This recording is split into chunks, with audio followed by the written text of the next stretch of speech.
वो लगातार उसके बाद से ही सिचुएशन को मॉनिटर कर रहे थे। लगातार प्रधानमंत्री के पास में एक एक जानकारी आ रही थी। जब स्ट्राइक शुरू होनी थी उससे पहले से लेकर के और अभी भी प्रधानमंत्री सोए नहीं है, लगातार एक एक जानकारी हासिल कर रहे हैं, क्योंकि ये हमारी देश की संप्रभुता पर हमला था। जिस तरीके से हमारे नागरिकों को मारा गया था, धर्म पूछ करके मारा गया था और ये कहा गया था आप अपनी सरकार को बता दीजिए, तो आज सरकार ने उनको बता दिया है। जिन लोगों ने इस आतंकी हमला को अंजाम दिया था उन आतंकी आकाओं को संदेश दे दिया है कि अगर आप भारत के ऊपर इस तरीके की निगाह उठाएंगे तो आप कहीं पर भी क्यों ना छुप जाए, किसी भी कोने में क्यों ना छुप जाए, आपके ऊपर हमला किया जाएगा, आपको सबक सिखाया जाएगा। और प्रधानमंत्री अभी भी अपने घर में भले मौजूद हैं, लेकिन वो उस दफ्तर में मौजूद हैं जहां से लगातार एक एक जानकारी उन तक पहुंच रही है। जी, और ये बहुत जरूरी भी हो जाता है, क्योंकि आप जब नेतृत्व आपका सशक्त होता है तो फिर उसका असर बहुत दूर तक जाता है। नरेंद्र मोदी ने जिस तरह से हम सब ने देखा कि वो विदेश दौरे पर थे और पहलगाम आतंकी हमले के बाद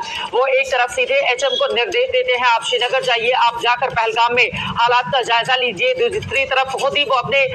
विदेश दौरे को छोटा करके उसके बाद वो सीधे देश के भीतर आते हैं और फिर मीटिंग पर मीटिंग शुरू कर देते हैं। तब से लेकर यानी कि 23 तारीख सुबह जब नरेंद्र मोदी हिंदुस्तान पहुंचे अपनी यात्रा के बाद, तब से लेकर आज तक लगातार ये सवाल उनके ज़हन में कौंधता रहा होगा कि 140 करोड़ का हिंदुस्तान आपसे ये जवाब मांगता है कि बताइए आप कब हमला करेंगे घर में घुसकर। और ये बात भी सच है कि खुद नरेंद्र मोदी की ओर से उस लकीर को इतना बड़ा कर दिया गया है नीरज कि अब लोग सर्जिकल स्ट्राइक और एयर स्ट्राइक के आगे की बात कर रहे थे। वो कह रहे थे हो गया अब सर्जिकल एयर स्ट्राइक, अब इसके